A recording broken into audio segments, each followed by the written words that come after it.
What's up guys, we're back for another video with the turbo 2 valve behind me here. So if you haven't seen last video, we'll link it up above right now, but basically we got the entire hot side routed up. As you can see here, we got the turbo mocked up. It's still loose because what we're doing today is the cold side. Over here I'll explain in 1 second, all the intercooler piping. So we're going to want to keep this loose. So we have everything heat wrapped to the best of our ability. Turbo is pretty much staying there. We pulled the radiator forward. Might have to pull it forward even more. As you can see, this is almost touching and the fan is very close to the turbo. Underneath here we got everything wrapped up. I did just a minute ago wrap up the dump tube piping going out to the wastegate, and yeah, it's looking pretty good. Put the clamps on over here with the down pipe to the pipe that goes all the way back to the catback. Another angle over here. As you can see, it's super tight. We're gonna have to go over everything once we get the car pretty much to sit on all fours again and make sure the fitment is good, but it's looking decent right now, very tight, but that's just the nature of this kit. So that's what we did last video. The purpose of this video is right in front of us here. All the cold side piping, including the intercooler and the blow-off valve, which is still in the box there. All the associated V-band clamps to really clamp those couplers down, which couplers have been on back order, but Cody Queensberry hooked me up. If you need couplers for your On3 Turbo Kit, they are not coming in, I don't think anytime soon with all the delays going on, so definitely reach out to him. He'll hook you up with these vibrant performance couplers, and he'll give you a discount or kind of like a rebate money off, since you know, we're not paying for the On3 couplers anymore. But these look pretty high quality, and this is all you're going to need for the kit.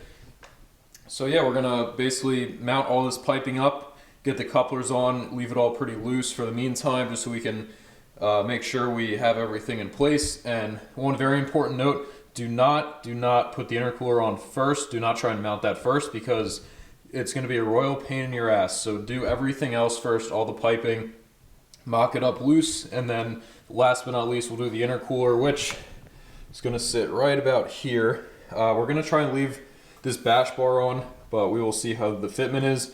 Worst case, we'll take it off and probably buy some like tubular replacement. UPR makes it, a couple other companies make one. And yeah, the intercooler is going to get tucked away in that dark abyss. So we will see, but let's get into it.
Alright guys, it's getting late, so I'm going to call it a night, but I will show you a quick update of the status on the car. We're getting super close. I'm super pumped. So starting up here at the throttle body, we got this pipe all connected. I just left this off in case I need to move anything, and then we're going to end up deleting this little crossover tube that goes on top of the valve covers, not needed anymore, and we're just going to get breather filters. And on the other side, we got our SCT BA mass airflow sensor.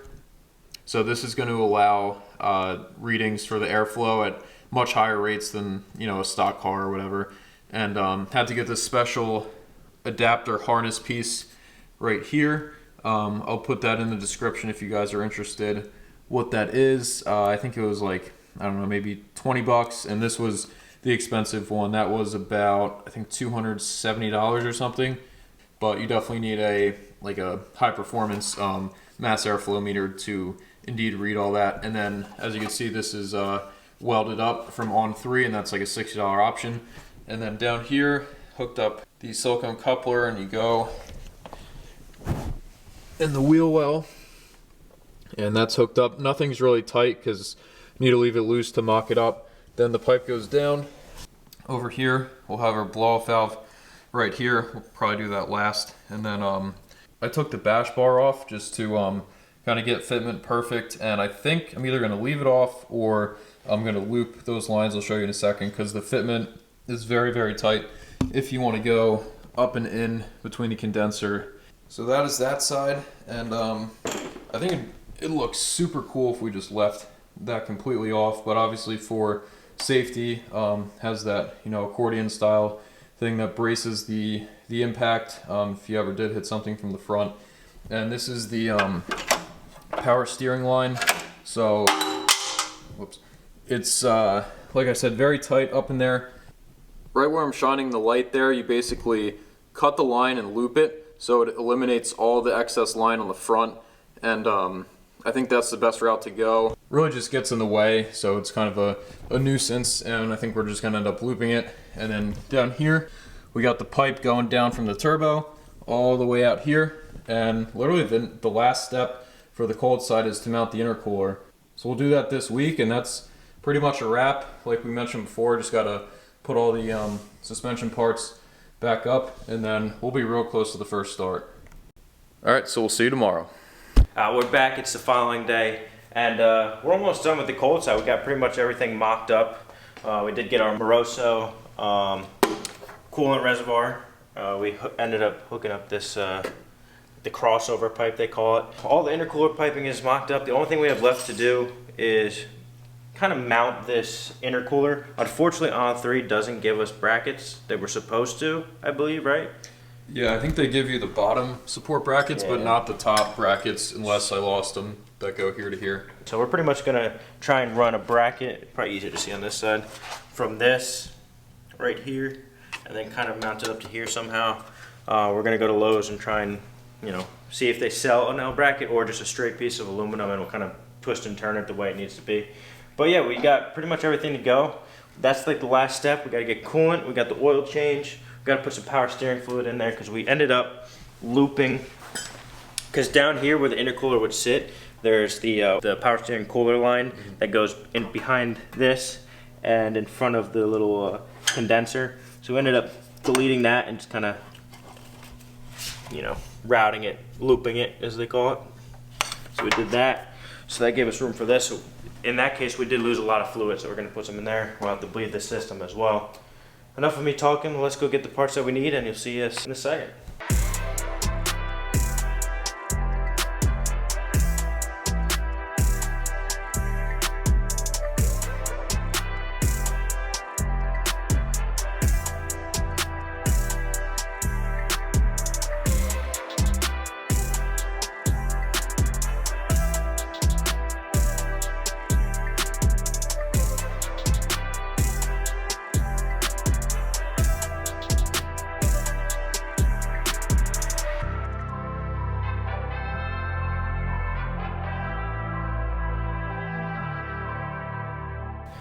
Alright guys, we're pretty much getting ready to start it. Wes and I are just pretty much double checking all the loose ends, just to make sure everything's tight, nothing's leaking. We just put oil in.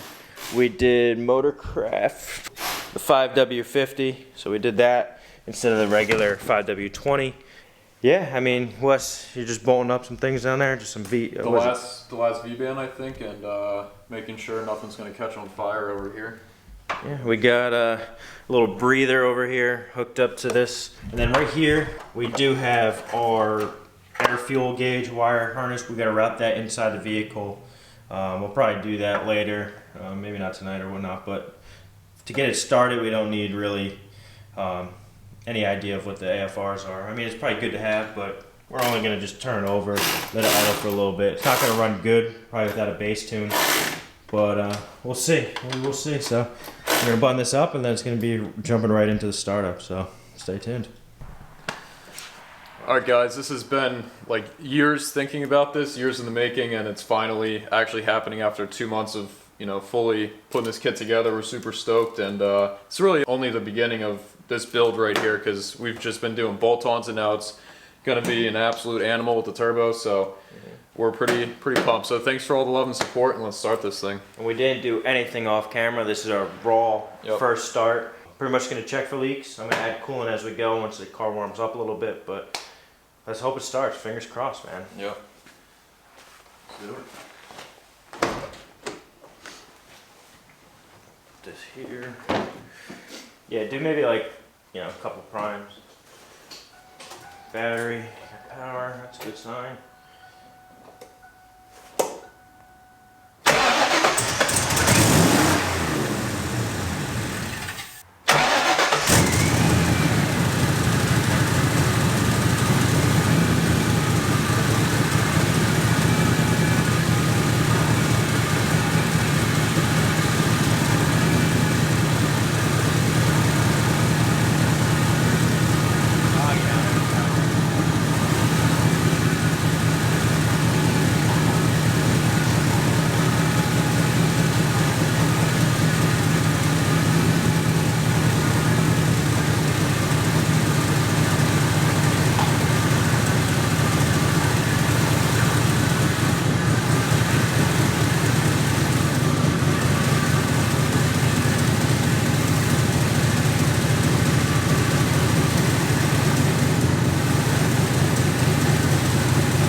Alright guys, so that was actually pretty sick. It fired right up and let it run for a couple minutes, and then the turbo wheel stopped spinning, so we killed it and checked for leaks. There's one leak. It's the oil filter relocation kit, the part that goes and bolts up to the original oil filter housing.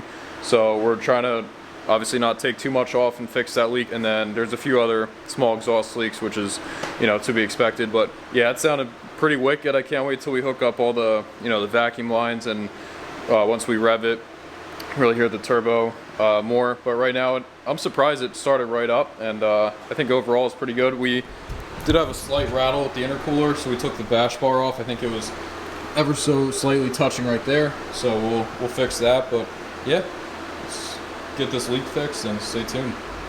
Alright guys, that's pretty much gonna wrap up this video. We were super excited that it started up right away. I was pretty shocked. Yeah, without the tune, it's like a bass tune. It fired up. A little hesitant, but it definitely did. Like Wes said when I was under there, there's a bunch of leaks that we have to fix.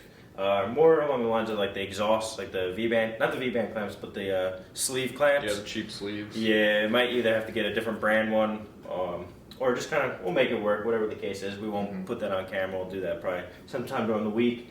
And then we do have an oil leak where the oil relocation plate sits where the old oil filter would, where they meet. I don't know if it's an O-ring behind it, but it's got a little drip, it's consistent, so unfortunately we can't fix that right now. It did get pretty hot. I already burned myself on the one of the pipes down there, so we're gonna let this cool down. We'll probably tackle it sometime this week, but other than a couple leaks and, you know, a tune, I think this thing's pretty much ready to go. I mean, we got the fuel gauge or AFR gauge to just mount up. We gotta feed that inside, but other than that, it's just odds and ends, suspension.